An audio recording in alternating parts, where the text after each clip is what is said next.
And the score tells you how much you need to pay attention to your well-being, right? Because if you score a 2, you can take more stress, right? You have less things to worry about how the energy from your childhood would translate into adulthood. A 1, a 2, everybody has at least a one because of COVID, right? So a 1 and 2, you're not worrying about your childhood coming back and causing diseases and illnesses in your body, right?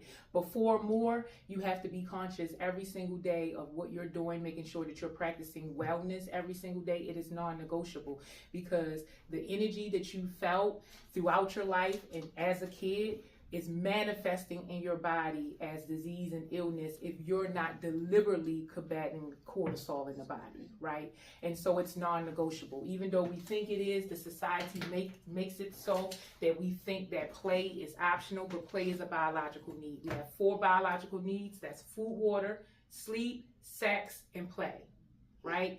Most of what we think about in this world is an extension of play, but we don't think about it like that. Like work, we think work is a standalone on its own, but it really is an extension of play, right? The first person who created whatever it is that we're doing for work, they was not working, they were playing, okay? First person who created the aircraft, we talked about the Wright brothers last week. The Wright brothers, it wasn't a chore for them, they were playing, right? They wanted to solve a problem and they figured out how to fly. And so now the flight attendant, the pilot, it may be a job for them, but it wasn't a job for the Wright brothers. So we want to make sure that the work that we're doing is an extension of play. And we want to make sure that our actions and our thoughts are maladaptive, right? That we're coping with the stresses of life. We're not just letting stress happen to us, but we're figuring out how we can develop from it, how we could be smarter, quicker, wiser, faster because of the things that happen to us in our lives. Adaptive coping takes planning. It's proactive, right? It's preventative. It's not necessarily something that you stumble upon unless you have a toolbox, right? If you have a toolbox, any given moment, you could just pull a practice out in your most stressful moments. But outside of that, you have to be deliberate when you're practicing adaptive coping.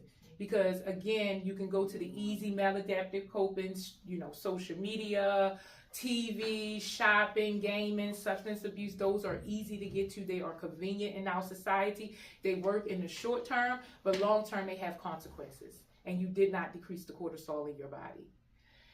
Balance and harmony. You have to think about what do you need in order to make your life fulfilling, right? If you are a family-oriented person, you may need to spend more time with your family than if you are friend-oriented, or you are hobbies-oriented, or you are spiritually oriented, right? So you have to figure out what is the perfect balance in your life that can bring harmony, so that your life feels like it's an orchestra, right?